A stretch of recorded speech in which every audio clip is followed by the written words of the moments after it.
Every morning, before the sun even peeked over the skyline, Nathan Greene arrived at the towering headquarters of Voltrix Technologies. The building was a marvel of modern architecture, steel and glass, reflective and cold. Inside, it was a hive of innovation, coding sprints, venture capital dreams, and espresso-fueled ambition. But for Nathan, it was something else entirely. He entered quietly through the back loading dock, not through the main revolving doors.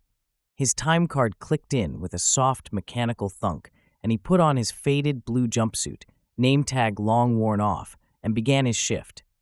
Armed with a mop, a broom, and a rolling cart of cleaning supplies, he worked through the labyrinth of hallways. Conference rooms cluttered with stale coffee cups, restrooms in desperate need of upkeep, tech stations littered with food wrappers and tangled cords. He scrubbed, wiped, polished, and sanitized, and through it all, he remained unseen. The employees at Voltrix passed him like he was part of the furniture. If he was acknowledged, it was with a fleeting glance or a forced smile, but more often, he was invisible. What they didn't see, what they couldn't possibly imagine, was that beneath the humble demeanor and workman's uniform lived a mind like a steel trap, a prodigy, a genius.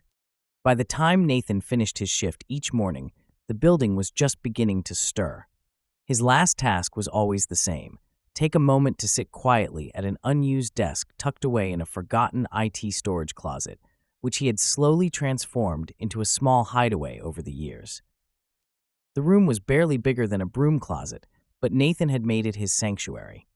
One wall had a corkboard filled with sketches and flowcharts, some of his own invention, others copied from papers he had read online.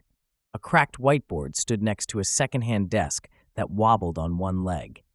It was there that his second life began. He had a laptop, an old Dell, patched together with replacement parts, some scavenged from the Voltrix e-waste bin, others ordered from forums where he moonlighted as Nocturne X, an anonymous contributor who'd helped detect vulnerabilities in 2 major open-source libraries. Here, he would stay for an hour, sometimes 2, writing code, solving algorithm puzzles, or contributing to cybersecurity think tanks under pseudonyms. He had once been approached online to join a startup in Berlin, but declined. Not because he wasn't qualified, but because he couldn't leave Clara. His wife was everything. At home, Nathan transformed from janitor to caregiver. Clara, his wife of 12 years, suffered from an aggressive autoimmune disease that kept her mostly bedridden. On good days, she could sit in the garden for an hour. On bad days, she couldn't lift her head. Their apartment was small but filled with warmth. Plants lined the windowsills, classical music drifted through the air, and Clara's paintings, soft pastels of places she dreamed of visiting, hung lovingly on the walls. Nathan did everything for her, cooked, bathed her, read to her. They laughed together, they cried together, and every night, as he held her hand, she would say, "You're brilliant, Nate. Someday the world will see it." And every night, he would kiss her forehead and say, "Someday." Their love was not flashy, but it was deep. It had endured more pain than most could imagine. Missed vacations, hospital stays, endless tests, long nights without sleep. And yet, it remained unshakable. They had a rhythm, a quiet understanding, a bond forged in struggle and trust. Nathan had applied to over 30 internal positions at Voltrix: network engineer, junior backend dev, cybersecurity associate. He tailored each resume, crafted personalized cover letters, sometimes staying up until 3 a.m. just to hit send. Rejection after rejection came in. Often, there was no response at all. "Sorry, we are moving forward with more experienced candidates."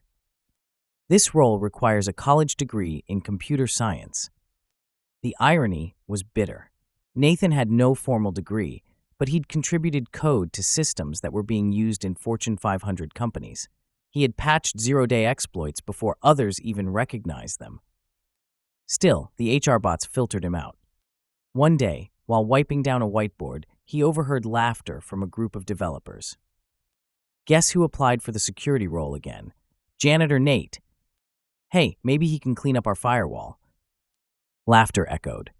Nathan didn't flinch, he just kept cleaning. But inside it hurt.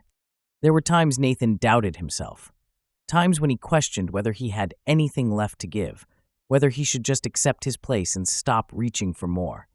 But then he'd see Clara, her thin fingers gripping his, her voice steady and unwavering. "You were meant for more. Don't you dare stop." So he kept applying and kept getting rejected. Life settled into a pattern: work, caregiving, coding, rejection, repeat.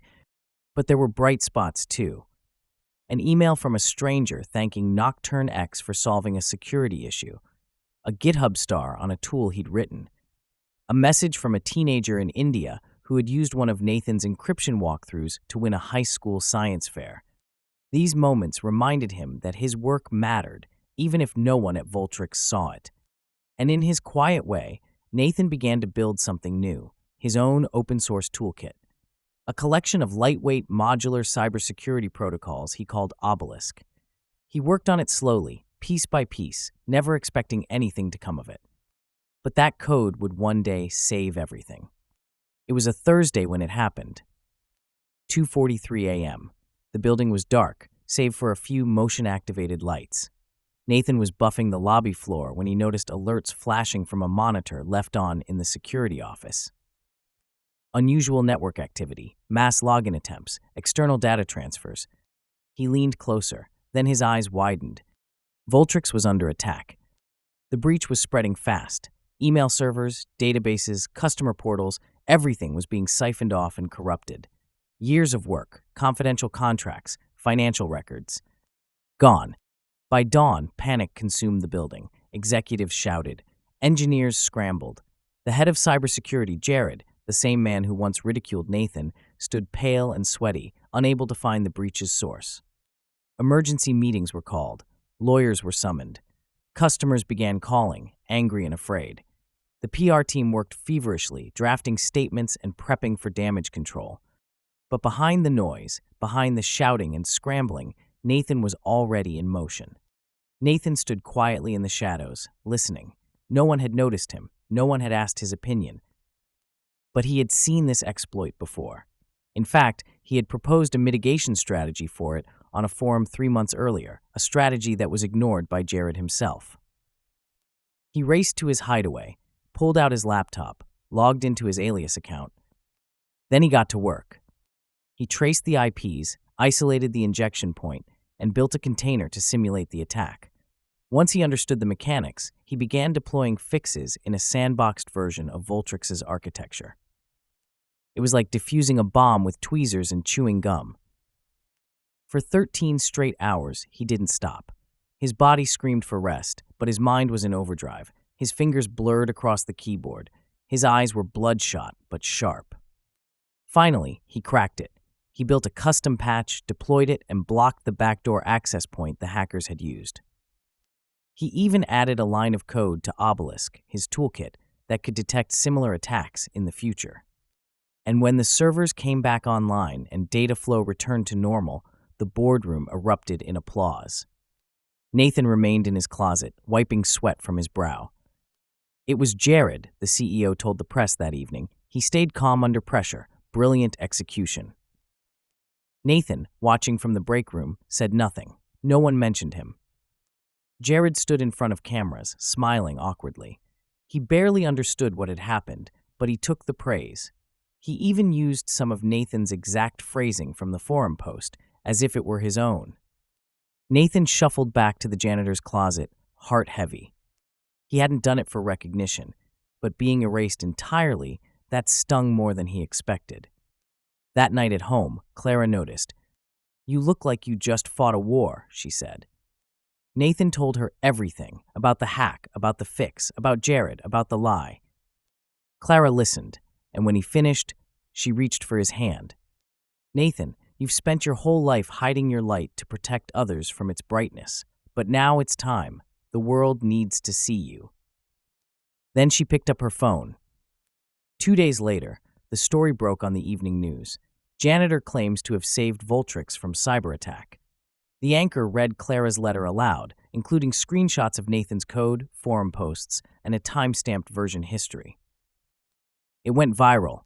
Reddit lit up. Twitter exploded. A former intern released CCTV footage showing Nathan at the server rack. A whistleblower from IT confirmed it. Even GitHub activity logs matched his patches. The world saw the truth. Janitor Genius trended for days. Other companies reached out with offers. Tech journalists requested interviews.